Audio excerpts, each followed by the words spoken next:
ஞானானந்தமயம் தேவம் நிர்மலஸ்படிகாகிருதிம் ஆதாரம் சர்வ வித்யானாம் ஹயக்ரீவம் பாஸ்மகே. நமஸ்காரம்.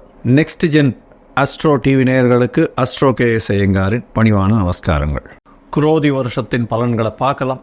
மேஷம் முதல் மீனம் வரை எப்படி இருக்குது அப்படின்றத பார்ப்போம். அதற்கு முன்னாடி குரோதி வருஷம் எப்போ ஆரம்பிக்கிறது அப்படின்றத முதல்ல பார்ப்போம். ஒரு ஷார்ட் ஹிண்ட்டாக 14/4/2024 13/4/2025 வரலும் உண்டான நாட்கள் அது குரோதி வருஷம் அப்படின்னு சொல்லக்கூடியது. தமிழ் ஆண்டுகளில் 38வது ஆண்டாக இந்த குரோதி வருஷம் வருது. சோபகிருத வருஷத்துக்கு அடுத்தது குரோதி வருஷம். இந்த வருஷம் பேர் குரோதி வருஷம் அப்படின்னு பேர். இந்த வருஷத்தில் பார்த்தேனால் செவ்வாய் பகவான் ராஜாவாகவும் சனி பகவான் மந்திரியாகவும் வரார். தானியாதிபதி சந்திர பகவான் வர்றது பெரிய விசேஷம். இதன் மூலியமாக பார்த்தேன்னா நல்ல ஒரு ஏற்றங்கள் இருக்கக்கூடிய காலகட்டம். சரி, இந்த வருஷத்தினுடைய ஆரம்ப நாளில் இருக்கக்கூடிய கிரகங்கள் எப்படி இருக்குதுன்னு பார்ப்போம். இந்த வருஷம் ஆரம்பிக்கிறது ஞாயிற்றுக்கிழமை, சஷ்டி திதியில் ஆரம்பிக்கிறது. சஷ்டி விரதமும் அன்னைக்கு ஆதிரை நட்சத்திரம்னு சொல்லக்கூடிய திரு ஆதிரை அப்படின்னு திரு என்ற உயர்ந்த அடைமொழி கொண்ட நட்சத்திரமான திருவாதிரையில் வருது. இந்த மாதம் பார்த்தலையானால் சித்த யோகத்தில் ஆரம்பிக்கிறது. இந்த வருஷத்தினுடைய கோல்சாரம் என்ன அப்படின்றத முதல்ல பார்ப்போம். இந்த வருஷம் ஆரம்பிக்கும் பொழுது கோல்சாரம்னு சொல்லக்கூடியது மேஷ ராசி, காலபுருஷ தத்துவத்தின் முதல் ராசியான மேஷ ராசியில் சூரியனும் குருவும் இருக்க. 6ஆம் இடம்னு சொல்லக்கூடிய கன்னியில் கேது பகவான், சனி செவ்வாய் கும்பத்திலையும், புதன் ராகு மற்றும் சுக்கிரன் மீனத்தில் இருக்கிறது ரொம்பவும் விசேஷம். இந்த வருஷ பலன்கள் பார்க்கும் பொழுது பொதுவாகவே வருஷ பலன்கள்னு சொல்லக்கூடியது மெதுவாக செல்லக்கூடிய கிரகமான குரு, சனி மற்றும் ராகு கேதுவினுடைய இருக்கும் இடத்தை வைத்தும் பெயர்ச்சியை வைத்தும் சொல்லக்கூடிய விஷயம். இந்த வருஷம் பார்த்தலையானால் ஒரே ஒரு பெயர்ச்சி, அதாவது பெரிய கிரகங்கள் ராஜ கிரகங்கள்னு சொல்லக்கூடிய குரு பகவான் மட்டும்தான் மேஷத்திலிருந்து ரிஷபத்துக்கு போகிறார். அதை தவிர பெரிய மாற்றங்கள் எதுவுமே இல்லை. சனி பகவான் வக்ரகதி அடைகிறார். அது ஒரு 4-4.5 மாதம், 6ஆம் மாதம் ஜூன் மாதத்திலிருந்து 11ஆம் மாதம் வரணும் இருக்கார். அதாவது ஒரே ராசியிலேயே சதய நட்சத்திரம் 3ஆம் பாதத்திலிருந்து 1ஆம் பாதம் திருப்பி 1ஆம் பாதத்திலிருந்து வக்கரகதி நிவர்த்தி ஆகிடுறார். குரு பகவானும் வக்கரகதி அடைகிறார். அவர் மிருகசீரிஷம் 3ஆம் பாதத்திலிருந்து திருப்பி போயிடுறார். அதாவது ரிஷபத்துக்குள்ளேயே வக்கரகதி அடைஞ்சு குரு பகவான் நல்லபடியாக போகிறார். இந்த வருஷம் பார்த்தாலேனால் ரியல் எஸ்டேட் பிஸ்னஸில் பெரிய அமோக ஏற்றம் இருக்கக்கூடிய காலகட்டமாக இருக்குது. செவ்வாய்க்கு உண்டான காலகத்துவங்கள் அத்தனையுமே பெரிய ஏற்றம் கிடைக்கும். நெருப்பு சம்பந்தப்பட்ட அதை தவிர சமையல் கலை வல்லுநர்களுக்கு பெரிய ஏற்றம் இருக்கும். இம்போர்ட் எக்ஸ்போர்ட் பிஸ்னஸ், ஏன்னா சுக்கிரனும் உச்சத்தில் இருக்கிறதுனால இம்போர்ட் எக்ஸ்போர்ட் பிஸ்னஸ் பெரிய ஏற்றத்தை கிடைக்கக்கூடிய காலகட்டம். ஏன்னா ராகு பகவான் 12ஆம் இடத்துல இருக்கார். அதுவும் மீன ராசியில் இருக்கிறது. இம்போர்ட் எக்ஸ்போர்ட் பிஸ்னஸில் பெரிய ஏற்றம் கிடைக்கக்கூடிய காலகட்டமாக இருக்கும். நம்மளுடைய இந்தியாவின் இதுவை பொறுத்தவரையும் பார்த்தலையானால் எல்லா வித முயற்சிகளிலும் வெற்றி பெறக்கூடிய வாய்ப்புகள் உண்டு. சட்டங்கள் கடுமையாகக்கூடிய காலகட்டமாக இருக்கும். ஏன்னா சனி பகவான் தனித்து ஆட்சி இருக்கக்கூடிய காலகட்டம். ஒரு 8-10 நாளில் செவ்வாய் பகவானும் மீனத்துக்கு போடுறார். தனித்த சனி பகவான் கும்பத்தில் போய் இருக்கிறதுனால கடுமையான சட்டங்கள் வரக்கூடிய வாய்ப்புகள் நிச்சயமாக உண்டு.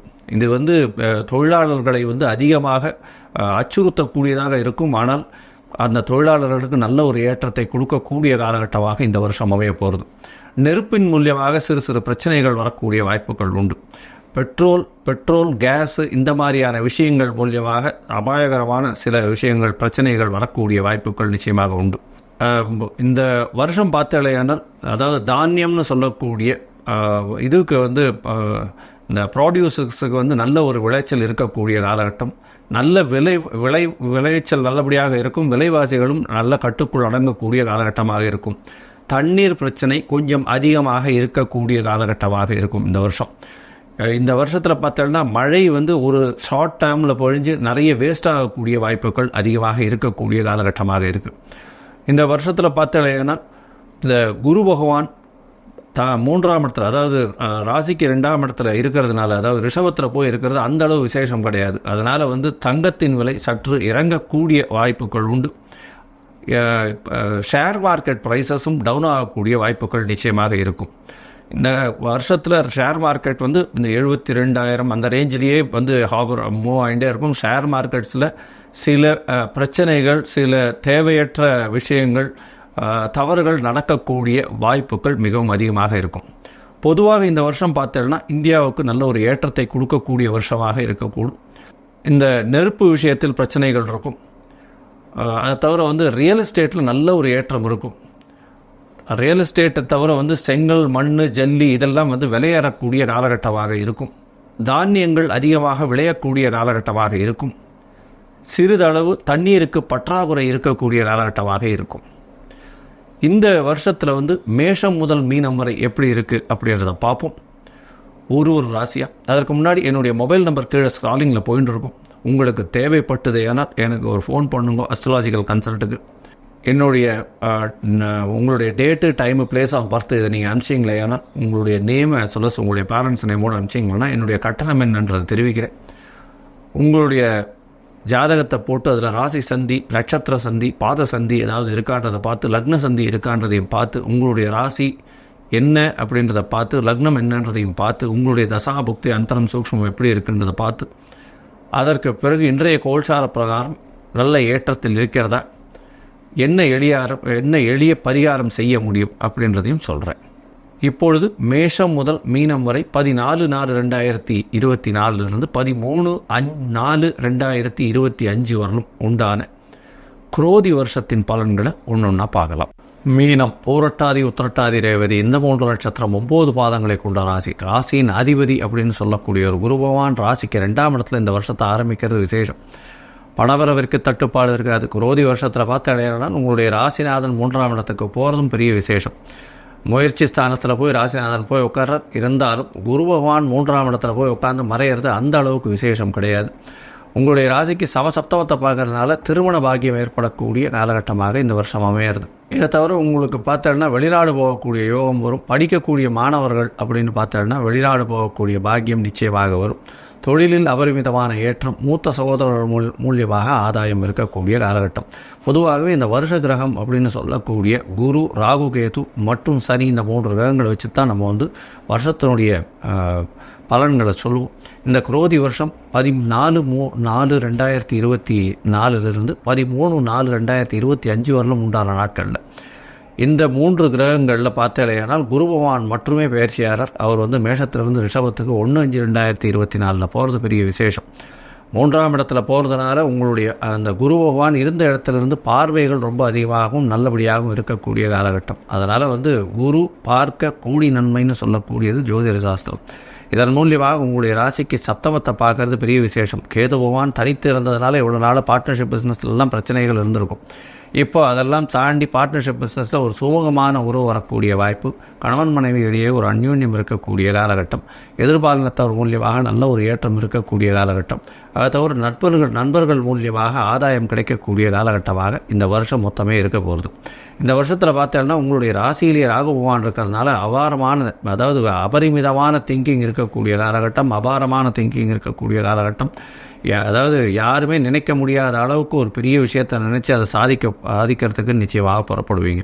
உங்களுடைய ராசிக்கு 12ஆம் இடத்தில் இருக்கக்கூடிய சனி பகவான் மூலியமாக 7 சனி ஆரம்பிச்சிருச்சு. அதனால் விரய சனியில் இருக்கிறதுனால விரயம் அதிகமாக இருக்கக்கூடிய காலகட்டம், தேவையற்ற செலவுகள் அதிகமாக இருக்கக்கூடிய காலகட்டமாக இருக்குது. இந்த வருஷம் மொத்தமே சனி பகவான் 12ஆம் இடத்துல இருக்கார். தேவையற்ற செலவுகள் கொஞ்சம் அதிகமாகவே இருக்கக்கூடும். வெளிநாடு, வெளியூர், மாநிலம் செல்லக்கூடிய வாய்ப்புகள் உண்டு. கடல் கடந்து போகக்கூடிய வாய்ப்புகள் நிச்சயமாக இருக்கும். புதுசாக வீட்டை விட்டு பிரிந்து செல்லக்கூடிய வாய்ப்புகள் நிச்சயமாக உண்டு. தொழிலில் மாற்றங்கள் ஏற்படக்கூடிய வாய்ப்பு உண்டு. புதிய வேலை கிடைக்கக்கூடிய வாய்ப்புகள் நிச்சயமாக உண்டு. தந்தையின் உடல்நிலையில் நல்ல ஒரு ஏற்றம் இருக்கக்கூடிய காலகட்டமாக இருக்குது. உங்களுடைய தாயின் உடல்நிலையில் சற்று உடல்நிலை சீராகக்கூடிய வாய்ப்புகள் நிச்சயமாக உண்டு. பொதுவாக பார்த்தோம்னா இந்த வருஷம் மொத்தமே இந்த மீன ராசிக்காரர்களுக்கு நல்ல ஒரு ஏற்றம் கிடைக்கக்கூடிய வருஷமாக அமைய போகிறது. இருந்தாலும் 2ஆம் இடத்தை சனி பகவான் பார்க்கறதுனால குரு பகவான் மாறினதுக்கு அப்புறம் சிறு சிறு பிரச்சனைகள், செலவுகள் தான் இருக்குமே தவிர வரவுகள் கொஞ்சம் கம்மியாகக்கூடிய வாய்ப்புகள். அதாவது 5ஆம் மாதத்திலிருந்து மீனராசிக்காரர்களுக்கு பண வரவு சற்று கம்மியாகக்கூடிய வாய்ப்புகள் மிகவும் அதிகம்.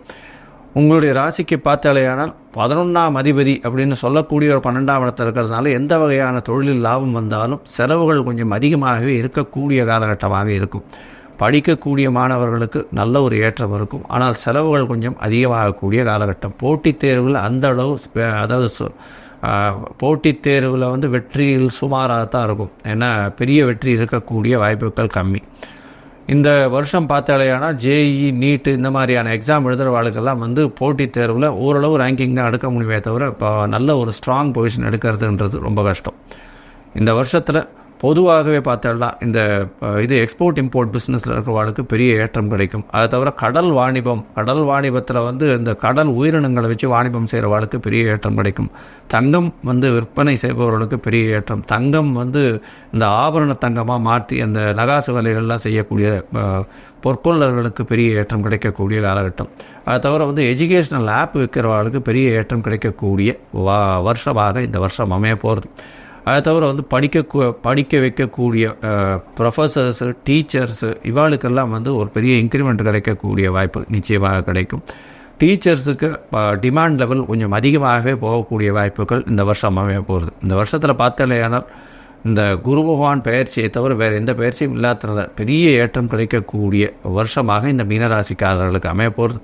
இந்த மீனராசிக்காரர்கள் அருகில் இருக்கக்கூடிய ஆஞ்சநேயர் கோவிலுக்கு போயிட்டு வர்றது பெரிய ஏற்றத்தை கொடுக்கும். குரு பகவானுக்கு உண்டான இந்த சுவாமிமலை போயிட்டு வர்றது, முருகன் கோவிலுக்கு போயிட்டு வர்றதும் பெரிய ஏற்றத்தையும் மாற்றத்தையும் கொடுக்கும்.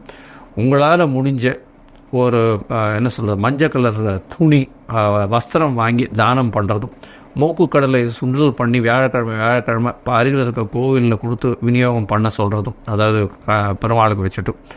அதை தவிர வந்து உங்களால் முடிஞ்சு பாடசாலைக்கு வந்து உங்களால் என்ன முடியுமோ நோட்டு புஸ்தகம் இந்த மாதிரியான விஷயங்களை நீங்களே வாங்கி கொண்டு போய் கொடுக்கறதன் மூலியமாக இந்த வருஷம் குரு பகவானால் வரக்கூடிய பிரச்சனைகளிலிருந்து நிச்சயமாக மாற்றங்கள் நல்ல ஒரு ஏற்றத்தோடு இருக்கும் அப்படின்றது சொல்கிறேன். லோகா சமஸ்தா சுகினோ பவந்து. நன்றி, நமஸ்காரம்.